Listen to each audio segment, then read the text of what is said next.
What else? Inauguration. The inauguration. Yeah, I watched it. I watched the highlights. I didn't watch the whole thing. I didn't study Melania's hat for 5 hours. Blessed dang. I mean, obviously, the Nazi salute took everybody's attention away from everything else that happened at the inauguration. It's kind of hard not to focus on that. But I think, honestly, the most interesting event of the inauguration was Mark Zuckerberg looking at Lauren Sanchez's chest.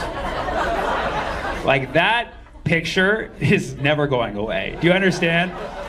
I don't know if you saw, so Trump has 4 of the 5 richest people on stage with him at the inauguration. He's got Elon Musk, he's got Mark Zuckerberg, he's got Jeff Bezos, and the Google guy, I don't know his name. It's kind of up that I don't know his name, but I know the other guys. That's it. But do you know his name? Shut the up. So he has them on stage, and then for some reason, Bezos gets to bring his +1, I guess because he has the same day shipping. And so Bezos had his side. Are they married? No. They're fiancés, so his side piece. And well, anyways, they're in the process of getting married, obviously, and he has her on stage. But I don't think Zuckerberg brought his wife. I don't think Elon knows who he's with right now. And then Trump had Melania hiding under a cylindrical shadow. So she was, she was there, right? And she was wearing a low-cut blouse, which is a choice.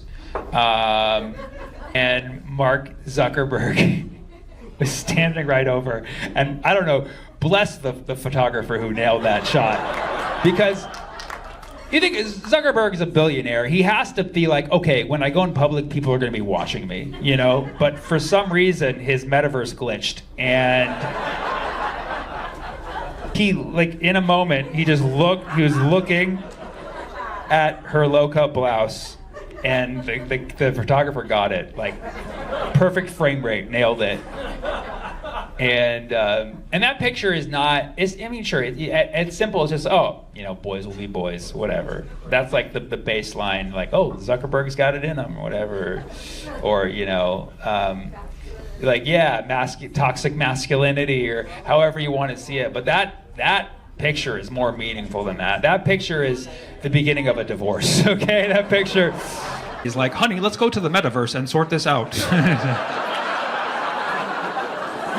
Doesn't matter how rich you are. That's, anyways. He what? Oh, he liked her pictures on Instagram too? Did you check that? Did you that's the first thing everybody did. They went on Instagram, looked at Lauren Sanchez's profile. They're like, has Zuckerberg liked her photos? He's liked previous photos of hers, or? Oh, we're so creepy right now. We're just like, dude. We're like, oh my God, Zuckerberg has a thing for Lauren Sanchez. That's her name, right? Lauren Sanchez? I don't want to be. It is? Right, you guys don't know. So, yeah, I thought that was the most, interesting moment. But obviously, Elon's got to come out and do a Nazi salute, whatever. But now, okay, listen, I don't actually think that Elon is a Nazi, okay? But everybody's just saying he's on the spectrum or whatever. But yeah, he's also on the Nazi spectrum. You know what I mean? There is such thing as a Nazi spectrum. You start at 0 and then you're just full Hitler, and he's somewhere in between. We don't know. You cannot mathematically argue that he's not somewhere. We know he's not 0. If he was 0, he would have not made that motion. Okay? I don't think he's Hitler. I don't think he's actually a Nazi. But I think there's a couple of things. He could be so clueless that he just made that. But there was definitely the intention of the Roman salute. There was that kind of energy, I'm going to do a Roman salute. But the Roman salute is the Nazi salute. The Roman salute became popularized as the Nazi salute. That's what we know it for. So, at some point, you got to make a choice. Be like, am I going to do the thing that's known for this thing? You know what I mean? I used to love using Johnson & Johnson's baby oil. But did he change that? He used to just make my skin silky smooth, but now it's you go to freak offs. No, I'm not that guy. So he did that. Also, I mean, it's so what? He makes an accidental gesture, but then how do you talk about it later on Twitter? And he basically said, go f yourself in the face, and essentially what he did metaphorically. And it was surprisingly how many people were defending him. like the ADL. I don't know if you know Anti-Defamation League. They should just change their name to Defamation League because that's basically all they do. They should call themselves the DL. But the ADL is totally, they usually go after anti-Semitism all the time, but they're like, don't get out of hand here. He was just excited, you know, like they totally gave him the pass because he's not a peaceful college protester. So, yeah, and. You know, but yeah, also some really good people defended him, like Netanyahu. That's someone who you really want to have on your side. Netanyahu's like, no, I know Elon. So yeah, anyways, that happened. Really saved Mark Zuckerberg if you think about it, because otherwise we would have focused a lot more on that picture. He got really lucky with that. All right, let's see. I only have 7 hours left. Is there anything I haven't talked about yet tonight that you'd like for me to talk about? Anything you guys want? What's that? Math? More math? Yeah, you know I could do that. Come on. I wait for people to ask that question. I could do some math. Should I go into the math now, or is there anything else you want to do before I walk people? Get dirty with math. What's that? Get dirty with math. Get dirty with math? Yeah? Get dirty with math and statistics. So you guys are a nerd crowd who didn't act like nerds earlier. Such a nerd crowd that, okay, I could with that. So, math jokes, get dirty with math jokes. Get dirty with them. I mean, you know, I'm just obsessed with mathematics. I actually once dated a girl because her birthday was March 14th. Pi Day, you guys know? That's like a math man's fetish. Yeah. When I saw that birthday, I didn't give a shit that she was a communist. I just went from parallel to perpendicular. You know what I mean? I went from 0 to 90 real quick. And then I found out she didn't even like math. She loved pot as much as I love math, which worked out because my birthday's 420. So it all came back around full circle. Get it? Circle? Because circumference equals pi times the d I gave her. That's for you, my friend. That's for you. Okay? That's a dirty math joke. Dirty. Thank you so much. I love you. Oxnard, you guys are.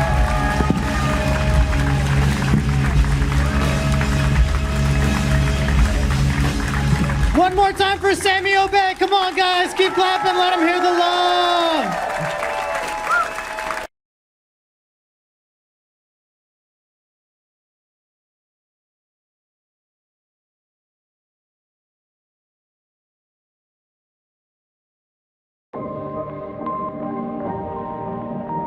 My name is Sammy, but you can also call me Ricardo. That's my name in Spanish class. I still respond to it. If you're like Sammy, I'm like yes. Or like Ricardo, I'm like si. Either way. I'm Sammy in the streets, Ricardo in the calles, motherfucker. Come on now. Thank you so much. I can show you why vodka is good for you. There's like 100 proofs. Boom, everybody. Come on. Not as hot as the first one. I've done every drug. The only drug I haven't tried is, she got it. She laughed at the right time. I know some of you are laughing because, oh, she's not laughing with you, she's laughing at you. No, she laughed at the right time. I commented that it didn't work. She noticed that I tried and that I acknowledged the failure, and she enjoyed that, so she laughed. And you laughed at her, when really you should be laughing at me, mother! Where's Ricardo? Thank you so much.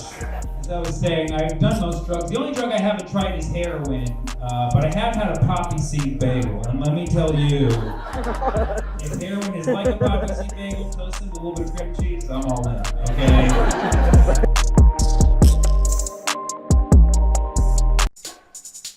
No, it should be good. Good afternoon. Thank you for calling the front yard. This is Stephanie. How can I help you? Hello. We would like to order for takeout, please. Okay, let me go ahead and transfer you. Hollywood and the unique NoHo art. You ready, Sam? All right, this is gonna be good. Who we calling? I forgot. For it to go? I'd like some French fries and some pies and some cake. Ice cream, please. with some wings. Yeah. Give me all them fixings and things. Yeah, let me get the freaking fries. I don't even know, cause you know I don't want to deny. Do you guys sell burgers or freaking steak? Because you know my takeout can't be late, yo. Yeah, I'm hungry as hell. Do you have anything for sale? You guys like that, or? What was that? What was that? I said, did y'all write that, or? I mean, it wasn't bad. Hold on. We got our friend Nick that needs to order too. Hold on, go ahead, Nick. One more. Oh my god. Yeah. Hey, do you happen to have some tiramisu? Because that would really do me good. I Oh, like yeah. your food. I got 5 stars on Yelp reviews Yeah. about you. You're the guys are best, rapping to me. and you handsome. They're You're the ordering most and they're handsome. Yeah. Hey, by the way, what's your name? Gerald, right now I'm speaking. It's Gerald. Gerald. Gerald! Oh, Gerald! Oh, Gerald! Oh, Gerald! It's the Gerald! Oh, Gerald! Oh, Gerald! Hey, Gerald, you on the Wings of Love podcast. You better look All this right. up before your last Wings of Love sexy time. That's what we call all the time. We Yeah. call you. We order food. What kind of food do you serve up? Yeah, Gerald, thank you very much. Oh, damn, we'll freaking keep in touch. Oh, man. Follow us on Instagram at Wings of Love Sexy Time, Gerald. There you go, Gerald. Yeah, Gerald. Hey, Gerald, are you gonna follow us? Are you gonna follow us, Gerald? Follow you guys? No, Yeah. I'm good. Why, Gerald? Why? He doesn't want to follow 4 dudes. I know. Coronavirus is making me racist. I don't like it. I don't like it. I don't want to be a racist person, but the survival instinct in me. I boarded a plane last week, and I had to choose my seats because I fly Southwest. I only have 2 middle seats to choose from in the back of the plane. I'm in the C boarding group, which, if you know, that means I like to sleep in. I look to my right. There's 2 very large gentlemen. Normally, I would avoid that middle seat like the plague. However, I look to my left, and I see a woman who's presumably from China. I honestly don't know, and I'm not going to ask her, because that's even more racist. Are you Chinese? Have you been to Wuhan? Like, I'm not going to ask her these questions. Is that a Mandarin dialect? Is that Cantonese? Like, I'm not going to ask her, but it's like survival racism. I'm trying to, like, so I'm like looking for a minute, and I'm like, no, I'm going to go sit between these 2 Latino gentlemen and make myself a torta. I'm just going to go fit myself in this torta. And I felt bad because I was like deliberating for a full minute, and she saw me. And she looked at me like with those eyes like, seriously, you avoided me on this plane because of my race? And I just looked right back at her. I was like, welcome to the club. Allahu Akbar. So...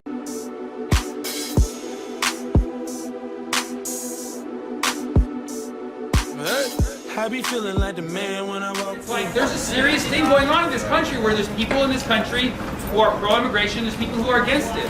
And especially here in California, we live so close to the border, and all sorts of people have opinions on the border wall. And I am going to talk about it for a brief moment. I asked all my Mexican-American friends, I said, what do you think about the border wall?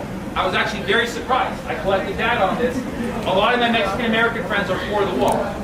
A lot are against it, and a lot are actually on the fence right now. I'm sorry.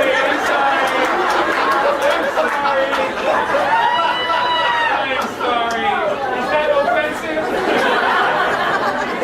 Or just borderline? You tell me.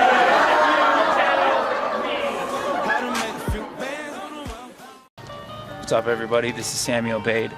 I got jokes for sale. Let's get to it.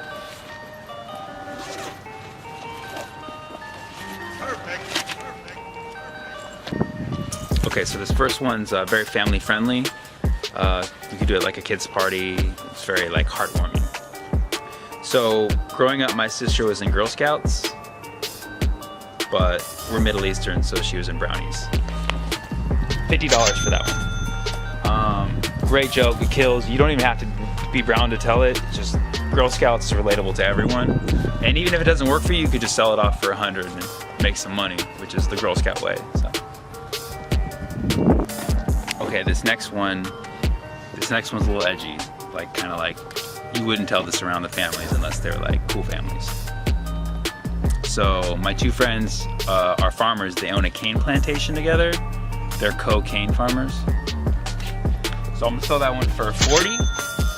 It's not really a one-liner, it's more like a two-liner, but $40 for 2 lines, like that's as good as most cocaine. Trust me. All right, you want something else? Okay. I'm ashamed to admit this, but there was a time where I was anti-vaccine. But then I got health insurance, it was fine. I'll give that one to you for $35, which is the price of most copays in California currently. And just so you know, it's illegal to not have health insurance, so you could actually be sued for telling that joke. But it's worth it. You want more? Tune in next time. I got more jokes for sale.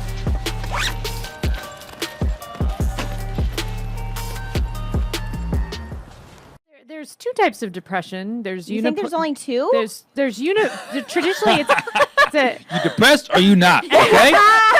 Sometimes you don't know you're depressed until like you come out of a depression and you realize, and you're holy like, whoa, shit, I was I depressed. was severely depressed. I was on a plane and the plane started shaking, like just like that really intense turbulence where you feel like, oh, I might die. And my feeling was just like, meh, well, if I gotta go, I gotta go. And I never had that kind of feeling before. And that's what I was like, oh shit, I'm depressed. Yeah. I call it the turbulence test. It's the turbulence test for depression. Funny. Yeah, like if you're on a plane and it starts shaking and you care, and you're like, oh my god, my family, my friends, my pet, you're happy. Maybe you were enlightened. You reached enlightenment. Depression is a state of zen because it's kind of like when he asked you, what do you think about happiness? You're like, well, it's fleeting, so what's the point? Yeah. Yeah. So there is a zen to depression. If you have a friend who has depression, don't be like, do this, try this, do this. Be like, it's okay. Yes. Like, just be depressed. Exactly. Totally. Be like, you're enough. Just being. Yesterday, I kind of felt depressed, and I forced myself to have lunch with someone. Then I forced myself to I'll force myself to be social when I really don't want to be social. right. It is important to be social. Otherwise, you get stuck in that mental loop Exactly. where you just create your own hell. Well, Right. we human beings are designed to be social creatures. We're supposed to be interacting with other humans. We're supposed to be touching each other.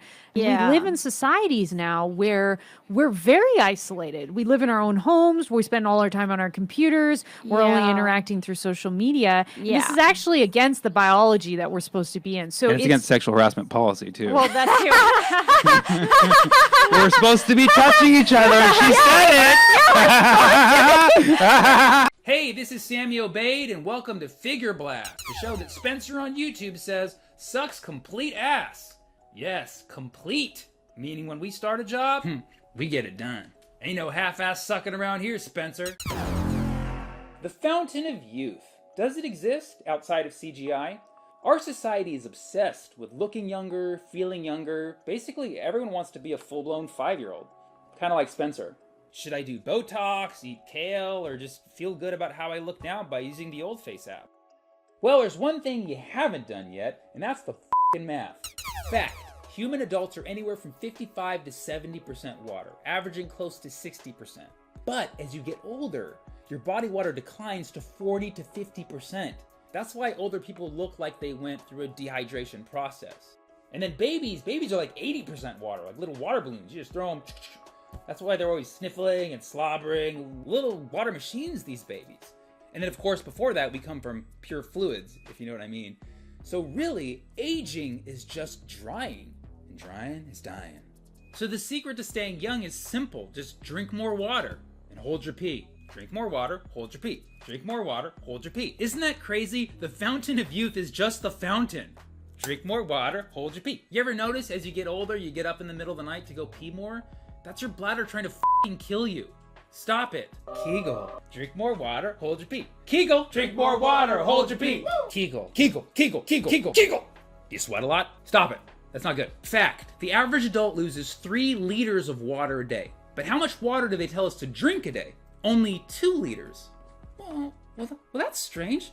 Where's that extra liter? Why are they cheating us out of a liter? I'll tell you why. It's because the government wants you to die early so they can collect that Social Security. Yeah, the government's corrupt, the Illuminati's real, Sammy, and 9/11 was an inside job. And Tupac is dead. Is this making you sad? Don't cry, that's gonna make it worse. Do you like to have sex? Sex, you're losing fluids in all directions. You can wear 10 condoms, but if you aren't chugging water, that sex ain't safe. The worst STD? Sexually transmitted dehydration. That's why it's called being thirsty.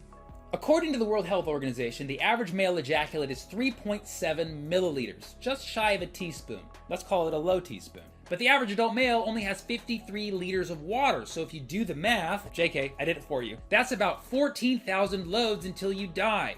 So if you once a day, that's 39 years until you're dead. One study estimates that the average male ejaculates 4.2 times a week, which gives you 65 years of pleasure. So if you start getting busy at the normal age of 13, that puts you to death at 78, which is life expectancy, so the theory checks out. I started at 12. Every ejaculation brings you closer to the finish line. That's why when you say, "I'm coming," you're talking to death. Meanwhile, the average female ejaculate is 2 fluid ounces. Way more, but still allowed by TSA. But the average woman has only 42 liters, meaning only about 700 big O's until you gots to goes. So if someone can't make you come, they're actually sparing you. You're welcome, Sarah. You thought the gender pay gap was bad? Pfft, look at the O gap. I know this isn't fair, but if you drink water, you can come as many times as you want, because water promotes equality. It's gender fluid. Drink 3 liters a day! Except you, Spencer. I gotta pee.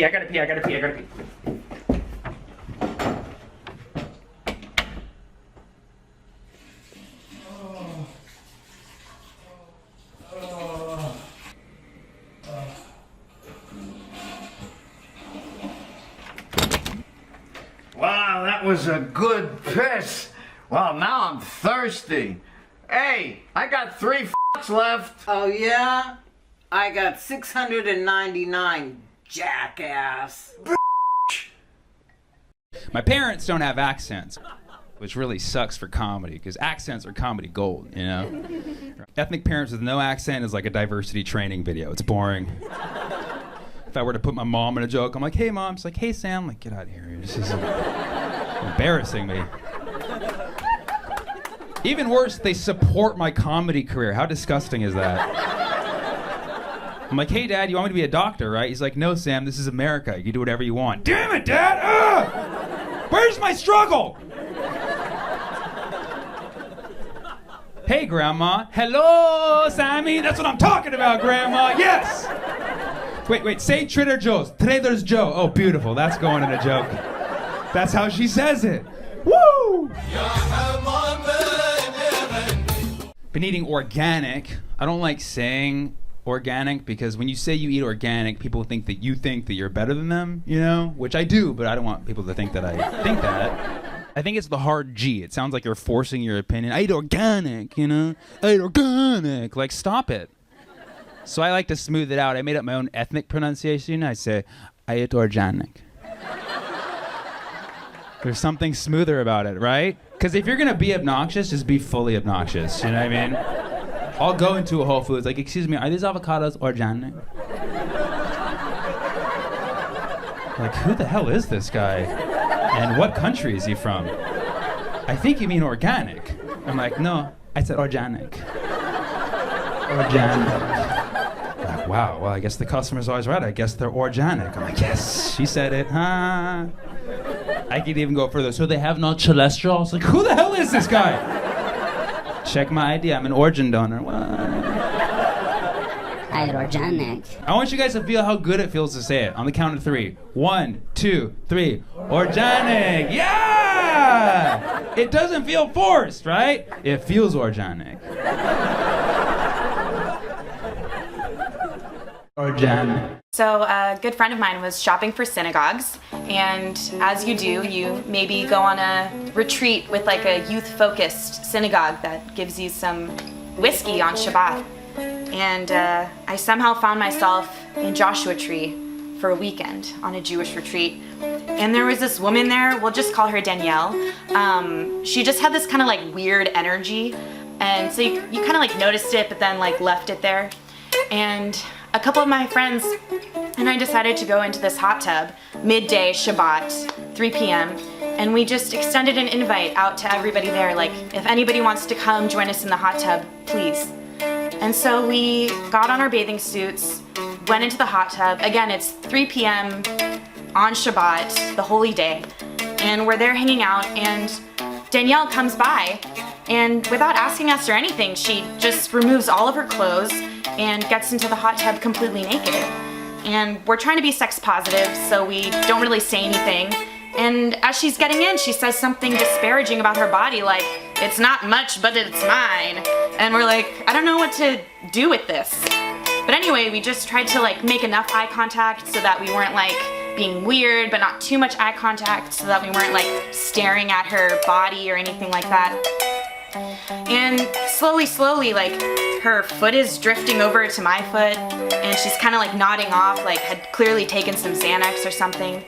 And again, just trying to play it cool, me and my friends. And then I look over and her hands are inside of herself. She's started masturbating in the hot tub next to us. We're all frozen, we have no idea what to say or do. And I don't even know if one of my friends noticed. So we're just carrying on conversation like normal.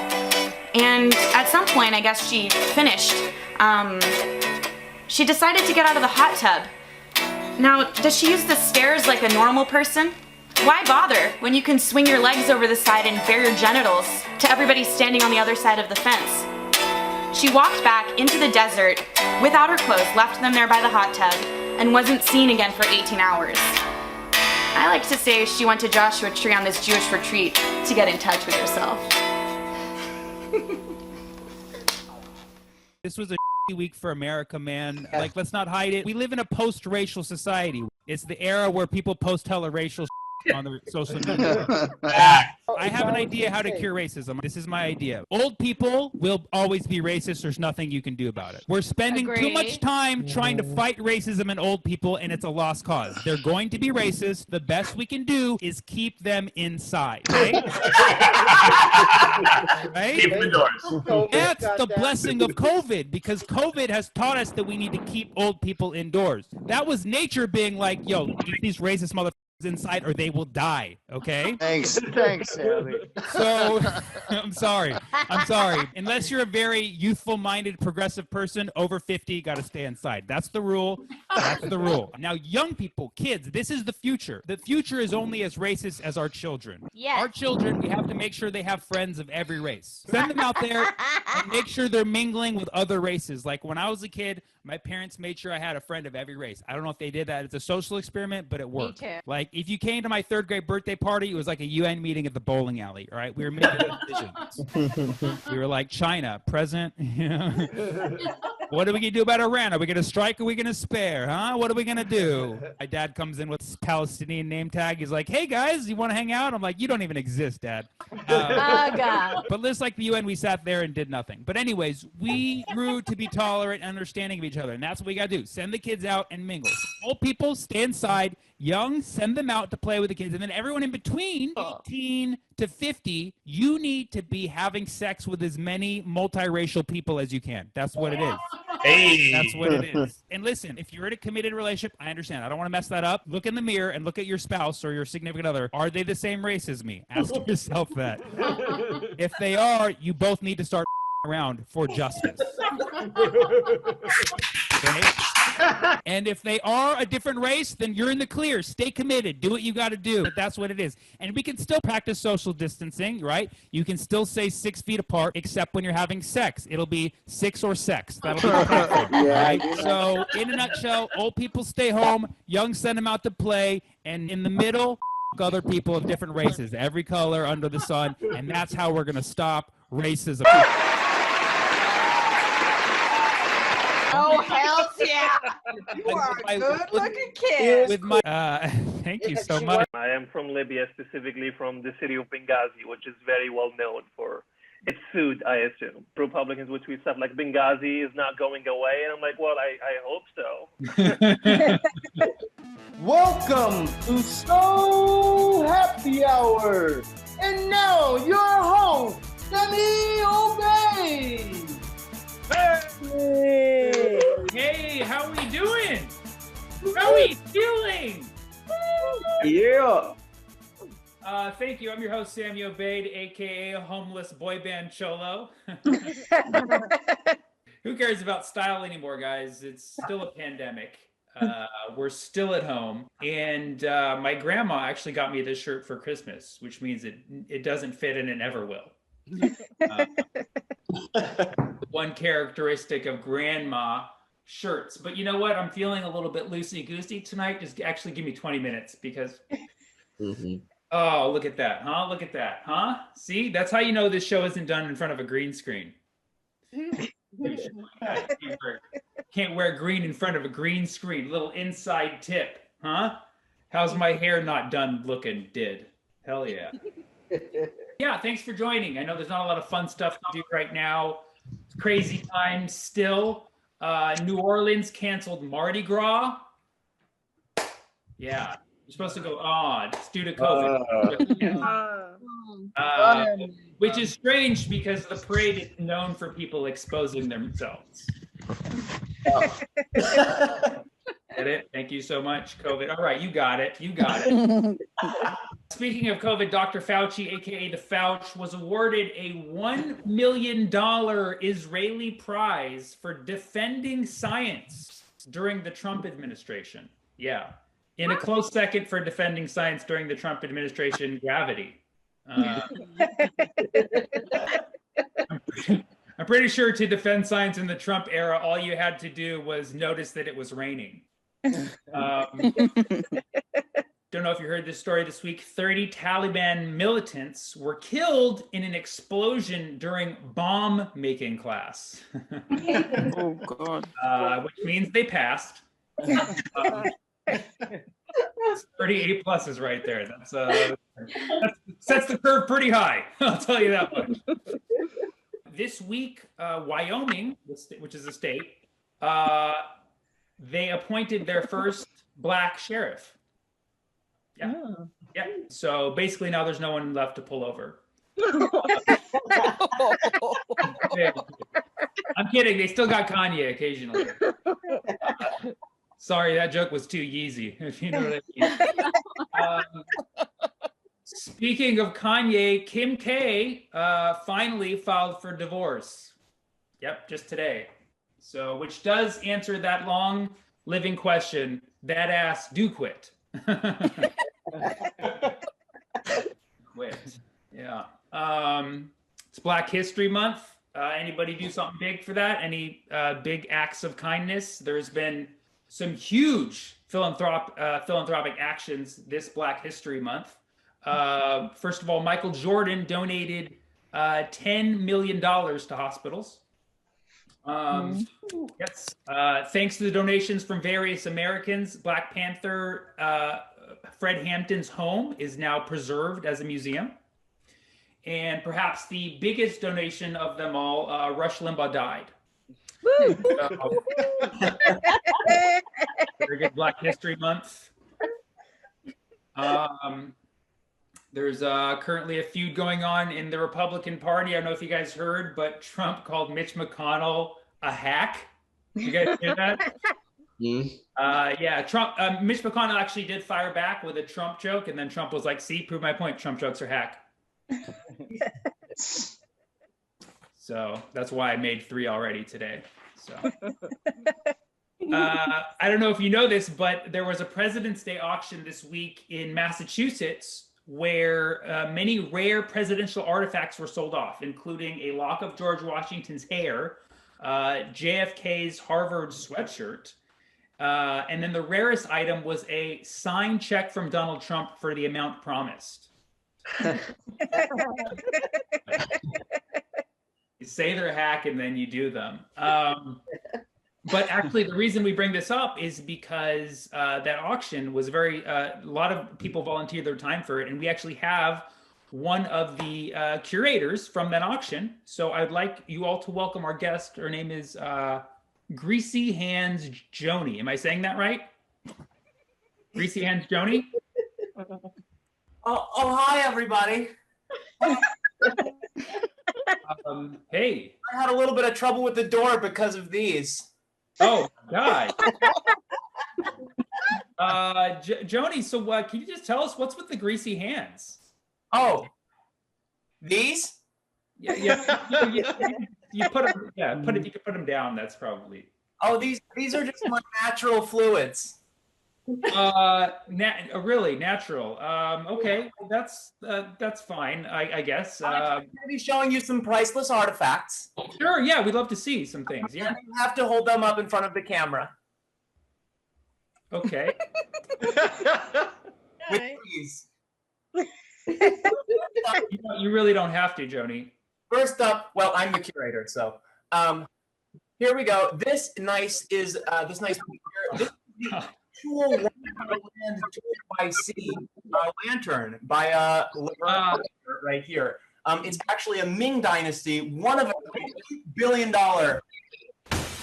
Oh my God, Joanie, you dropped it. That's kind of worth a lot of money. You can't make an omelet without breaking a few eggs. So okay. Where do you park your car? What's that? Anyways, moving on. What do you think of the Constitution? Do you like the Constitution? I love the Constitution. One of my favorite. Got it right here. Oh my, Joanie. I don't know. You seem to be like dropping a lot of stuff. Maybe you're not. No wonder our government doesn't work. I'm not going to argue with you there, Jody. Sammy. No. Do not, Jody, do not pick up the baby. Do not, no. Jody, put the baby down, please. Right here. Oh my God, no. Oh God. Guys, don't worry. The sharp shards of glass broke her fall. Jody, I honestly don't know why you had to pick up the baby. Why is the baby even at the artifact place in the first place? Well, she actually came out a lot easier. Okay. I believe it. All right, well, everybody give it up for Greasy Hands Joanie. Thanks for joining, Joanie. No, please. Bye, Joanie. Well, you never know who's going to tune in for So Happy Hour. We have all sorts of special guests every time, so Greasy Hands Joanie, maybe she'll be back one day. Sorry if that was anybody's baby. So we have such a fantastic guest for you tonight. He did our KHÓI comedy show a few weeks ago. He's hilarious. He's been on Conan, and he is a producer on TBS's Full Frontal with Samantha Bee. Everybody welcome our guest, Mohamed El Sheikh. Hello.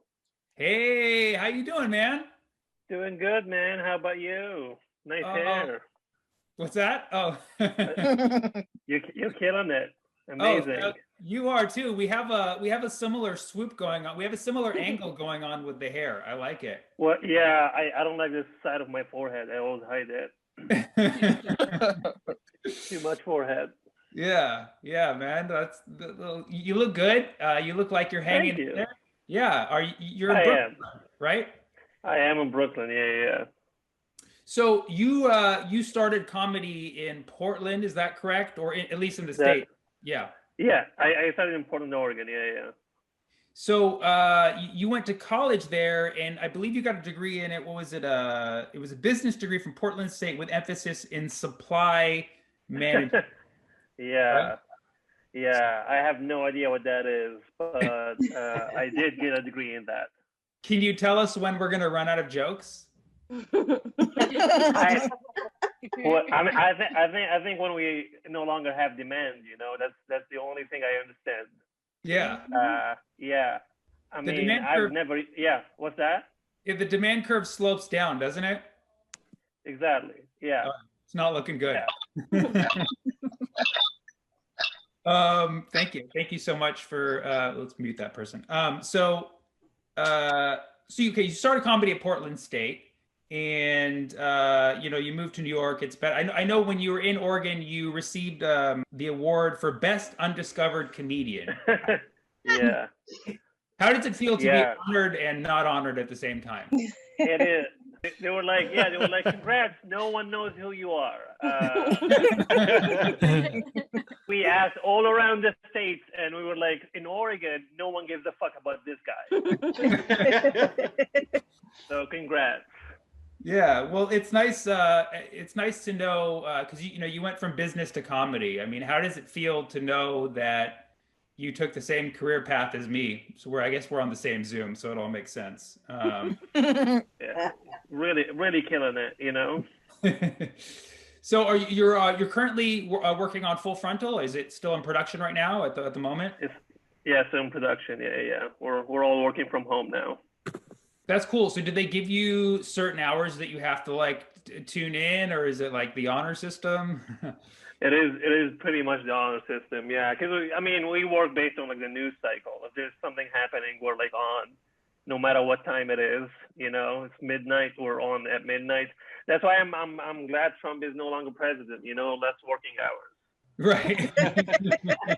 That's the only thing that bothered me about him. Other than that, I think he was great. Seriously though, do you find that I know it hasn't been that long, but does it already feel like it's harder to come up with material right now? I mean, there is so much going on, but still, does it almost feel like something's been taken away from us? There is, because it's not just because Trump is no longer president. You're not sure if you can make fun of Biden or not, because people are too. Yeah, people are just I feel like the minute you criticize anything about him, everyone is like, "Oh, you're a Trump supporter." I'm like, "You?" Right. Yes, yeah, sure, Mohammed al-Sheikhi, a Trump supporter. Speaking of your name, and I know you talk about it in your act, you have a really funny bit on it, and it's often confused with Muhammad. So I assume you've been corrected your whole life, and I know obviously that happened in the States, and you talk about it. But did that even happen back home, or is that? No, well, back home, the names in Arabic sound completely different. It's like Muhammad and Muhammad, so they're pronounced completely different. Right. And it wasn't until I moved to the States it became a problem, which is also fucked up because my dad's name is Muhammad. So not only would people confuse it, people would give credit for my dad for doing stuff I did. Yeah, just as bad. Hey, you're looking like your old man. Yeah. No, I don't like it. I looked it up. Muhammad actually, it means in Arabic, it means sword made in India. Yeah. So how does it feel to be an outsourced weapon? Honestly, that's what a lot of Republicans think of me anyway. That's awesome. So, yeah. Yeah. Well, you're definitely sharp with the jokes. So you lived up to your name. And, thank you. I tried. Yeah. India, very well known for jokes. Well, you are from somewhere that I believe fosters a very, very comedic environment, or a very pro-comedy environment, the country of Libya. Is that correct? Exactly. I am from Libya, specifically from the city of Benghazi, which is very well known for its food, I assume. I can't think of anything else. Yeah, I was once in traffic in LA and I saw a bumper sticker that said "Remember Benghazi" with flames on it. So I figured that. Yeah, I love it because a lot of people would tweet stuff Republicans would tweet stuff Benghazi is not going away, and I'm like, well, I hope so. My family lives there, so that would suck. So you started off in radio there, is that correct? I did. I did start on radio. Yeah. And story has it that you were telling jokes on radio, or your program was telling jokes. And someone didn't like those jokes. So what did they do? Well, first me and my co-host, we started getting a lot of death threats, and I was in my early 20s back then, so I was that was very exciting for me, to have someone care that much.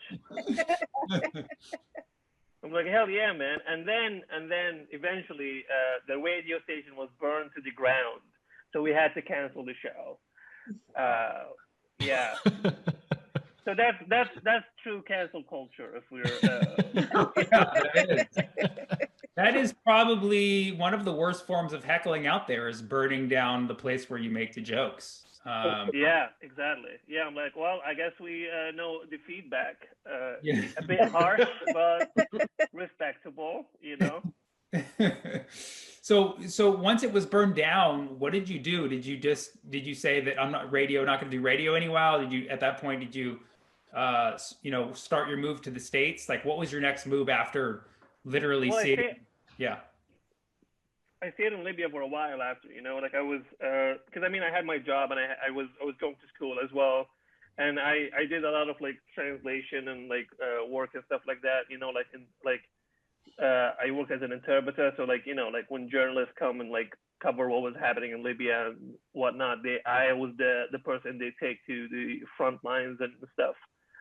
So I did a lot of that for a while, and then eventually I moved to the States like late 2014 because it was clear to me that it's no longer safe for me to stay there. And then I ended up coming here, and it's been what, like 6 or 7 years now. And you came here initially to go to school, but I understand that you were able to seek asylum because of the death. Yeah. Well, yeah. Initially when I came here, it was a program that was like an exchange program that was supposed to go on for like 6 weeks. That was it. Like I brought like a small suitcase, and I was going back to Libya after. But then that's when like shit like hit the fan, and I was like, okay, I guess we're staying here, and I'm gonna like figure stuff out. And I guess I did. I'm glad it worked out eventually. Wow. So is that kind of like a life hack for immigrants coming here to seek citizenship? Like, just have someone sending you death threats, and the U.S. will be a little more understanding? Yeah, I'm providing the service right now. For people who want to stay, I'm like, I have the format, I'll send you death threats, like one at 7 a.m., one at like 9 p.m. Right. You give me some stuff about you so I can and I'm getting really good at it. That'll get you into America faster than Joe Biden's 8-year plan, huh? Pretty good. Oh yeah, absolutely. So, but obviously your family too was receiving threats as well. Is that so?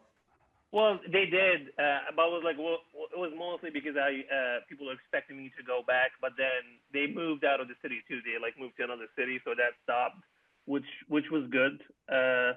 And once they learned that I wasn't coming back anyway, they were like, okay, I guess we're gonna stop now. Like, move on to someone else. So your family's still in Libya? They're still in Libya, yeah. Do you still communicate with them? I do, yeah. We use WhatsApp a lot of the time. I talk to my mom mostly. My dad usually just sends me memes. Yeah, prayers and memes. That's what he sends me. Just like very long stuff that he's like, you make sure that you read this so God would protect you. I'm like, yeah, I'm not gonna read that. So your parents are practicing Muslims? They are, yeah. How did they, and I know you've been asked this, we all get asked this question, but how did they feel about you telling jokes? At first they were not into it that much.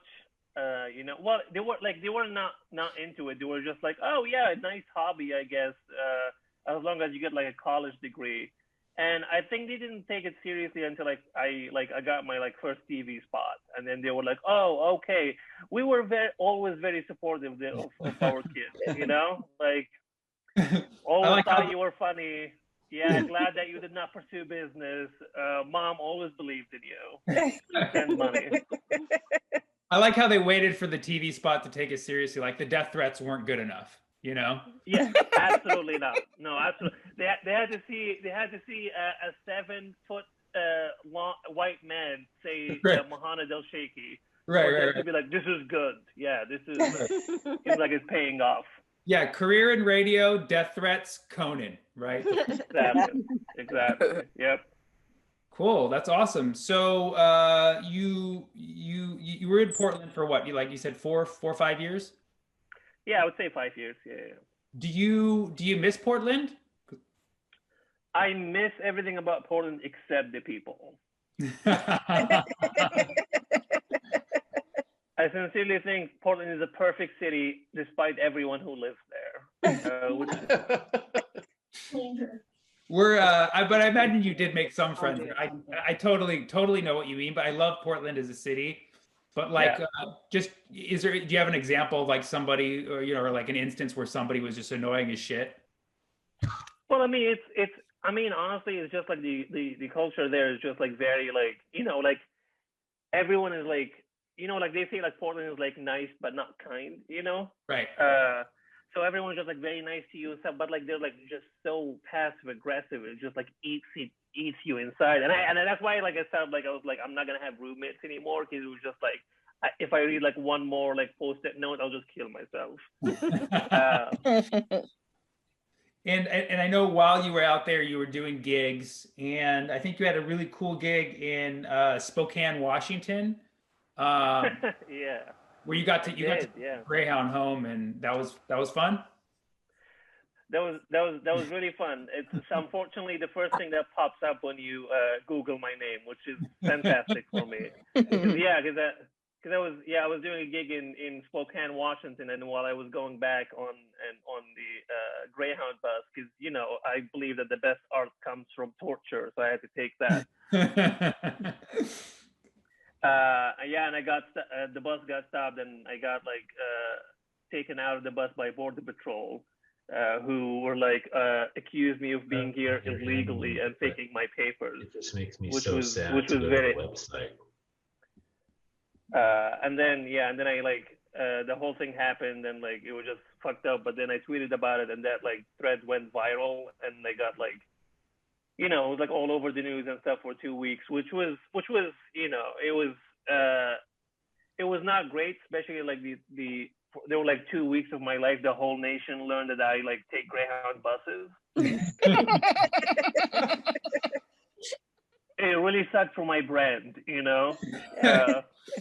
But the fact that you went viral and you did get some love and some press from it, I mean that's probably the best selling point I've ever heard for Greyhound. Like they should use you in their marketing. Like you never know what's going to happen. Yeah, they're like full of surprises. No, it's so funny because like they followed me for a while like on Twitter, and then like they just like got so tired of me they unfollowed me, and I'm like okay, I guess we're not friends anymore. They didn't like it. I guess they didn't like me quote tweeting them like every 2 weeks and being like, you guys suck. But I know that was a big experience. Like the bus was stopped because of you, correct? Like they weren't looking for other people. No, it wasn't. No, it wasn't stopped because of me. I mean, that station is very famous for like these stops, which I had no idea was a thing. And they got on the bus and they literally just like picked like maybe like 2-3 people just by they by the way we look. I feel like they looked at me and they're like, this guy like is like too handsome to be from Spokane. Like everyone there just like is fucked up in the face. So I assume that's the only reason. I can't see any other reason. I mean, I don't know. Some people said racism. I'm like, I've never experienced that. Never heard of it. That's great. I mean, what a great story that you'll have forever. Exactly. If people do want to like see it more in detail, is your Twitter thread the best place, or we can just literally Google your name and we'll find it? Yeah, you'll literally just Google Mohammed El Sheikhi and it will just pop up Spokane next to it. I'm the biggest thing about that city now. So coming from Libya to Portland to New York, you've seen a lot in your life. Like, how do you feel like it shapes who you are as a comedian? Oh man, I honestly, other than obviously like giving me like perspective and all of that, like, because I feel like I see stuff that other people don't see, like other people like perceive as like normal in like the US and like how it is, and I'm just like I just like find it like weird or like funny or whatever. But I think also like living in Portland and just like having people like talk for you all the time, just assume what you want and what you like and whatnot, and then like getting to do comedy and just being like, oh, I get like to hold the mic and speak for like 10, 20, 30 minutes or whatever, and like that's the time like people get to listen to me. I feel like that's what like attracted me, like I liked about it. So I don't know, I feel like it really, I know it's a hack to be like, it's like therapy. Isn't like really like therapy, but it's just like it made me feel better about like myself and just like conducting myself and whatnot, even like outside of comedy, you know? Like I'm like, oh yeah, I have a point of view, like my opinions matter. Like I don't have to let people like tell me what I should think and whatnot. Like I have a good point of view. I should just lead with that instead. But yeah, and drink tickets, you know. That's mostly for the drink tickets. Now, of course, having come from Libya and literally seeing a government overthrown and being in the midst of it, what did you think about the Capitol siege last month? It definitely made me feel like home. I'll give them that.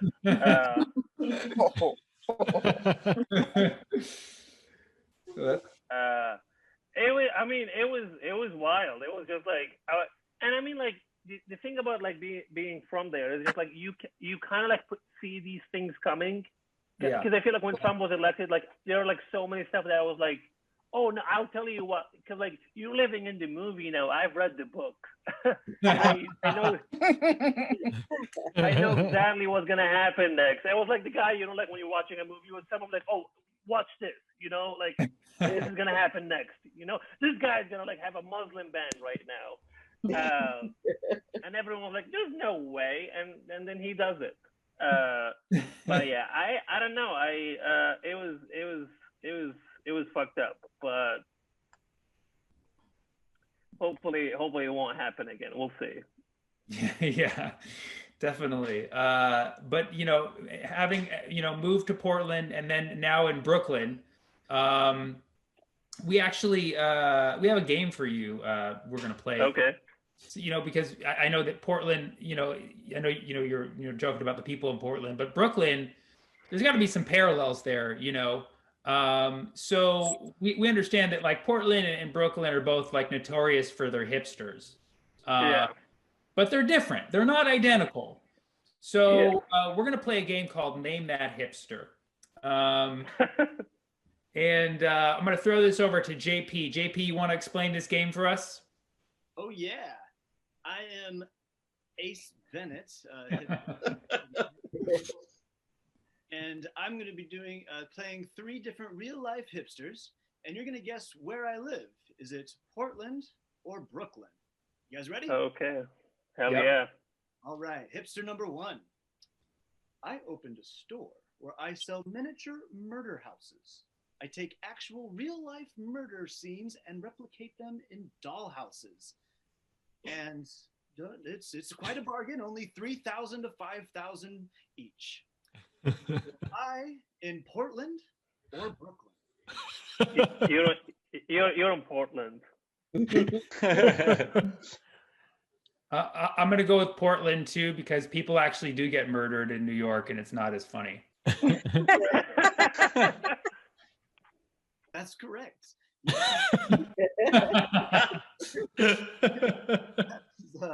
The freaky but true peculiarium in Portland. The owner of that was that character. All right, so hipster number 2. You guys ready? Yes. I paint murals of my dead cat on the walls of public transportation using paint infused with their ashes. My cat loved climbing on the walls, and now she gets to forever. Am I in Portland or Brooklyn? Black News Channel.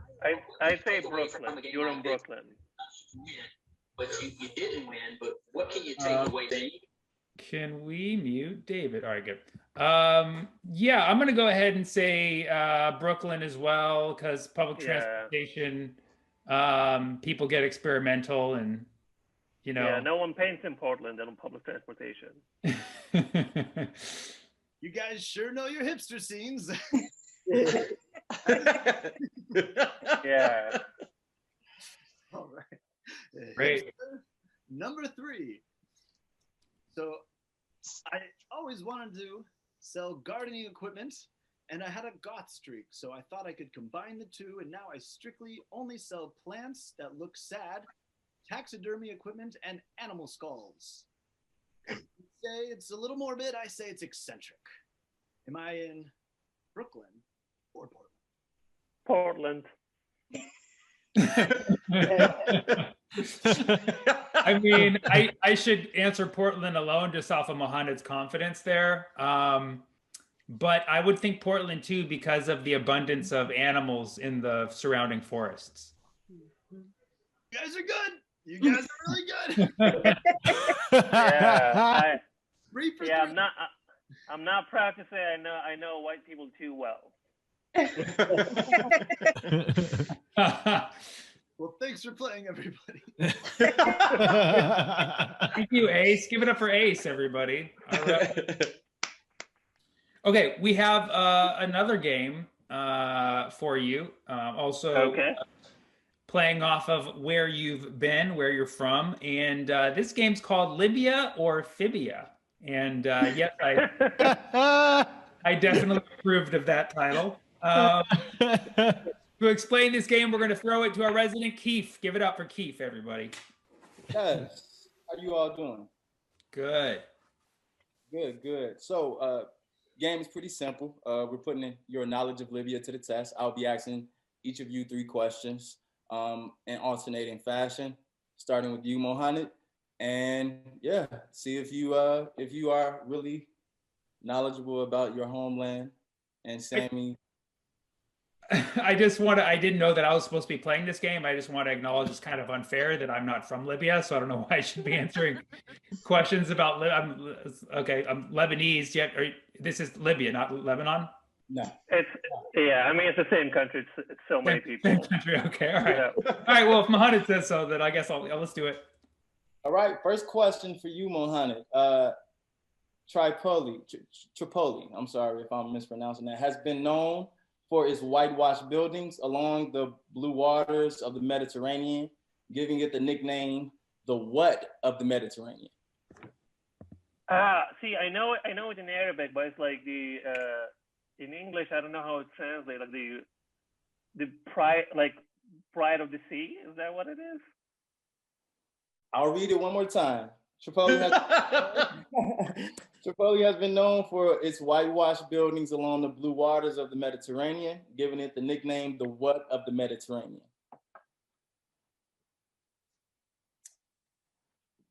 Is it the pearl of the Mediterranean? I don't know. It is the mermaid of the Mediterranean. Well, see, that's the wrong translation. I'm gonna say that right there.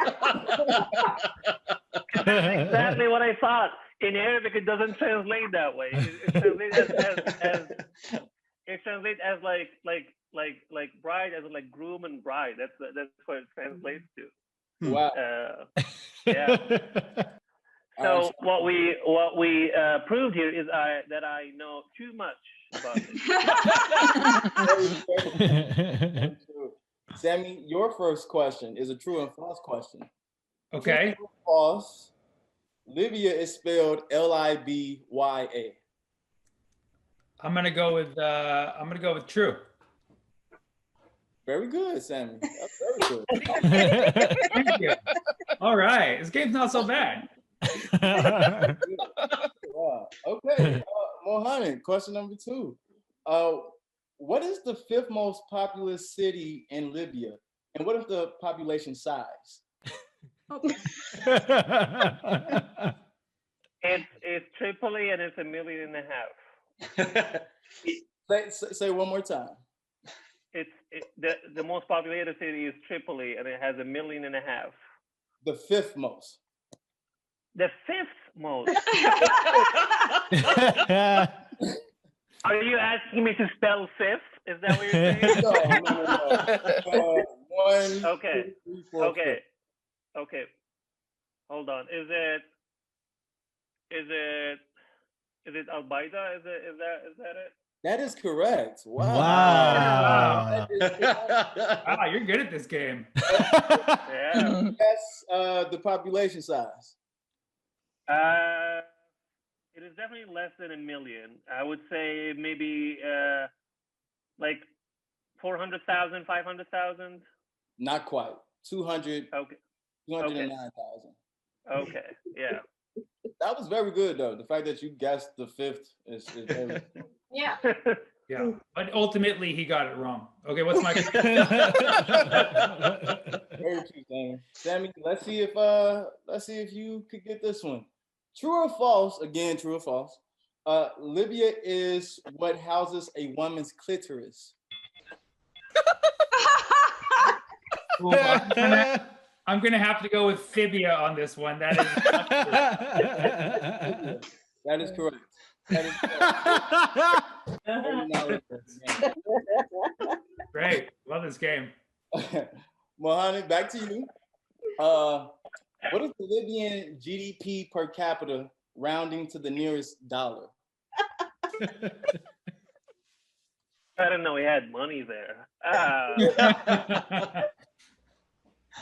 I honestly have to per capita. I don't even know if you ask me about any country. I don't know what that even means. I went to business school and I have no idea. I never paid attention. I don't know, $300.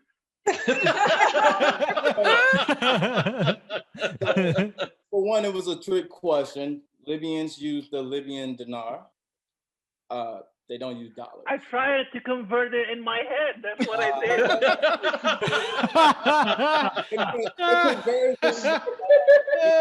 Conversion is $11,294. If anybody was what does it go to? $11,294. Are they saying like each person has that, or like what? That is the GDP per capita. So yeah, essentially. Okay, I'll go ask around. If you're right, yeah. I'll send a text right now, a group text. Let us know. Sammy, back to you. All right, true or false again, yeah? No, this is a yes or no. Okay. Have you ever been to Libya? No, I have not. Correct. Correct.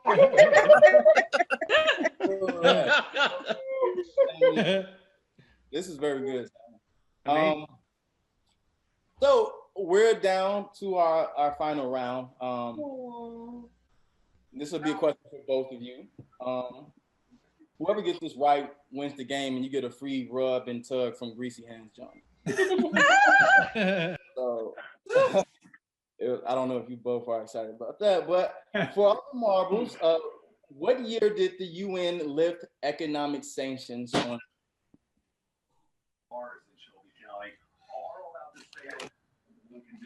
Oh, it's I'd say it's either 1999 or 2000. Sammy, what say you? I'm gonna go with 2003. Wow. Sammy, you got it correct. It was. Wow. Oh, thank you so much. Thank I you. guess that wrong just because you mentioned what the prize was.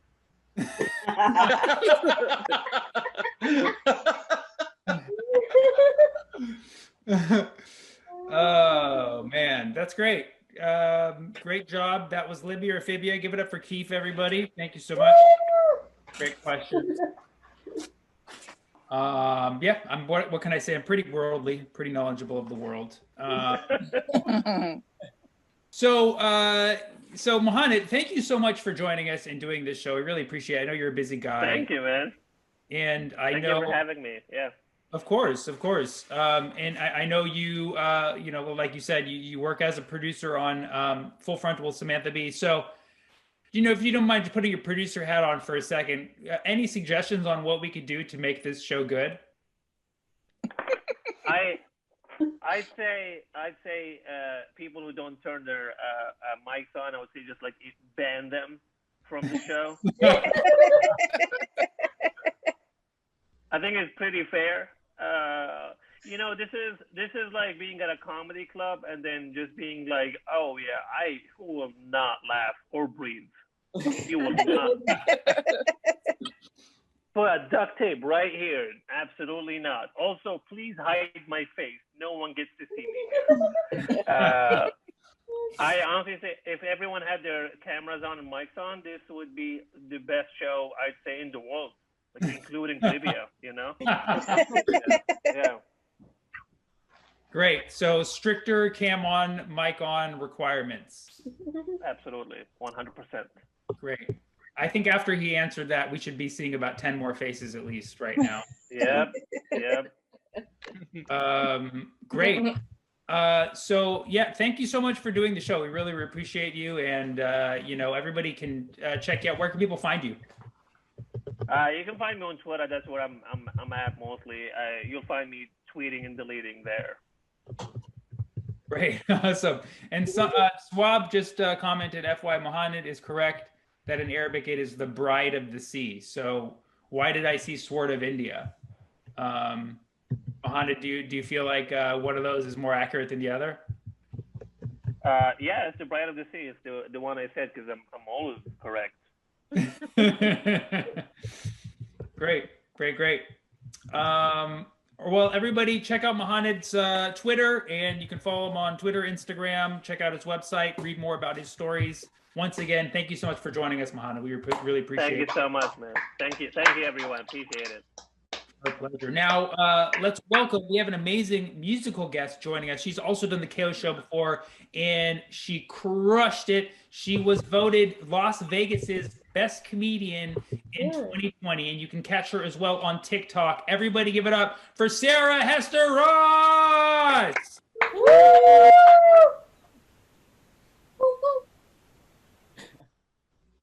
Oh, you're muted. Yeah, I was talking. I was asking if you guys could hear me. So yeah, you can hear piano me. Yes, thumbs up. Okay, cool. I'll just get going straight to it. I usually have a bit at the beginning of this song to explain it, but I'll just go straight in, you know, first date style. Let's do this.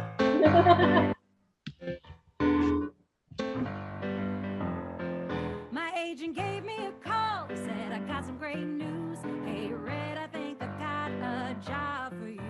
I was over the moon. I started reading the script. Hey, buddy, what do I get to do? He said, you'll get down on all fours in a pink tutu. Give a drug lord a BJ, take the load on your face. Then a biker gang pays you to scream and shout, to watch a lipstick lesbian and you make out.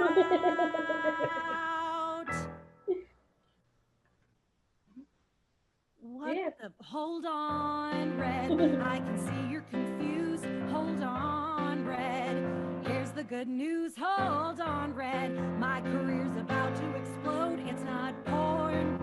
No, baby, it's HBO. Yeah, it's HBO. Wow. Oh my God. I'm gonna be on HBO. This is so exciting. You know what? I gotta call my parents. They're gonna be so happy. I gave my parents a call. I said, you better sit down. I got a big gig. Oh my, you're gonna be so proud. Remember all that money that you paid for Juilliard? Well, this is where it all pays off. I'll be tied up in a bed with a ball gag in my mouth, taking lots of blows from behind. Wait, there's more. Then these Asian twins will pinch my nipples for an hour. Then they'll lead me to a bathroom for a golden shower. Hold on, Dad, stop crying so loud. Hold on, Mom, please take the gun out of your mouth. Hold on, guys, my career's about to explode. It's not porn, no, Daddy, it's HBO. Yeah, it's HBO. Wow. It's not slutty, it's art. I'm only acting, Mama. I could win an award for this blowjob. HBO. the Academy for this award and my Nana, who taught me everything I know. That's it. Boom. So, yeah. so I was gonna do something else. I decided, screw it. I'm gonna do something new for you guys. That actually is on my live EP on Spotify and iTunes, so you can check that out if you would like. But this is actually a brand new song that I'm working on, and it's mostly because I'm on a diet. Surprise, white woman on a diet. But I've come to terms with really the only thing that works is this. So, Jenny Craig, Atkins, South Beach was a thing. Weight Watchers, paleo, keto made us insane. Raw food, Nutrisystem, what's next in our fate? But have you heard about the diet that you can really lose some weight? It's called the cocaine diet. Come on, everybody. Cocaine diet. It's really scientific, but hell, it really works. I couldn't stop if I wanted to. There are so many perks. I lost 50 pounds in just 2 days, and it goes to show you hard work really pays. On the cocaine diet, oh my God, I'm fucking out of breath. Is that a side effect? Worth it, I'm skinny. I'm skeptical, it's too good to be true. Just listen to Rick James and Lindsay Lohan too. For just a monthly fee of your second mortgage on your house, you too could be successful just like Amy J. Winehouse. No, sorry, hold on. Really? Okay, guys, never mind. We're not using her anymore. I don't know about being sober. Boring, I know. It's fine. We'll find somebody else. There's always one on the cocaine diet. Cocaine diet. Now on this diet, I have such energy. Just ignore the handshakes and the blood in your pee. So if you think this one's for you, call 911 Diet 22. That's a visual joke. See, if this was a real commercial, it would be at the bottom, 911 Diet 22. You guys get it. And watch those pounds fall off with the cocaine diet. Oh, somehow issues may occur. And I am skinny. That's how it fucking works. I love improv. Seriously. Thank you. Do I keep going or you want me to? What happened? One more. Do you want to do one more? Sure. Sure. One more. One more. 17 more. You guys get comfy. I got tons. Okay. Well, this is also another one on my EP. Live EP. This is fun. All right. My man, he walked into the room with that look in his eye. I knew it all too well. He wants to do the deed. You know what I'm talking about. But there's a few things that would make it hard for him. So I said, baby, you know I love you. But I'm on the rag and flows in town. Sweeney Todd's not calm. A crimson tide, a weeping womb. I'm taking Carrie to the prom. It's Shark Week, panty painting time. Mother Nature's gift. There's a war in Virginia, leaky basement. Do you catch my drift? You know, and he never got it after the first verse, so I had to write a second one. Oh, I could still see my man was confused. Poor guy. All he could see that I wasn't naked yet. So now, before he got a surprise, I had to try one more time to make it clear to him. So I said, baby, my eyes are up here. Focus. It's ladies' time. I'm on a kept-up diet, a red dot special sale. Baby's in the corner, rusty pipes. It's a big pregnancy fail. Hallelujah. Code red. It's my girl flu season. Red coats are coming in. There's flooding in my baby box. It's a uterine descent. You know my man's a fine piece of ass, but he's dumb as a broom. So Lord, please let him see the light before it looks like a Quentin Tarantino was filmed in my room. To be clear, I would be honored to be in a Quentin Tarantino movie, just in cleaner circumstances. We're bringing it in. Miss Scarlett's here, tomato boat's coming. I'm flying the Japanese flag. That was my favorite. There's flooding at the baby camp. Dracula's teabag. Oh, there are communists in the summer house. Kid has got a bloody nose. I'm riding cotton cowboy. Yeehaw! The interstate is closed. You know, I love the man, so maybe we could try the back road. Can somebody get me some fucking whiskey, please? Oh, yeah. Period. Yeah! Give it up for Sarah Hester Ross, everybody. Come on now. Hear it. That was amazing. I don't like that whiskey. Let's get that whiskey out. For the encore, first ever happy hour encore. Hell yeah. You can find her on the socials. Check out her TikTok and Instagram. We'll put it in the chat. And both performers tonight, if you enjoyed them, hit them with something on Venmo. That will be posted here in the chat. Did you have a happy time tonight at the happy hour? Thank you for rocking with us tonight. We will be back next Friday at 6 p.m. Pacific. So we'll see you then, Ruben, for sure. Love you all. And then we have a show coming up at 8 o'clock tonight. So check that one out too, everybody. More comedy come its way. Happy. Good night.